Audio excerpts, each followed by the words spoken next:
Consider 4 cubed divided by 4 cubed.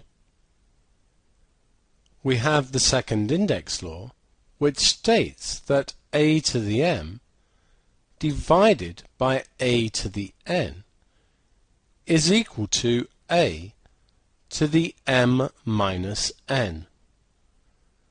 It follows that 4 cubed divided by 4 cubed is equal to 4 to the 3 take away 3, which is 4 to the power 0.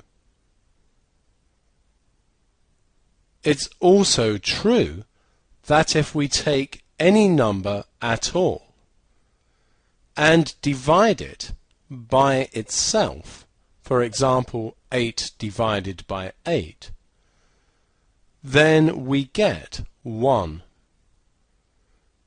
Therefore 4 cubed divided by 4 cubed must be equal to 1. Since both answers were given by the same division, it follows that 4 to the 0 must be 1. And this does generalize. It's another index law that a to the power 0 is equal to 1.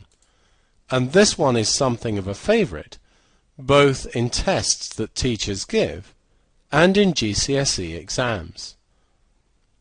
Literally anything to the power 0 is 1.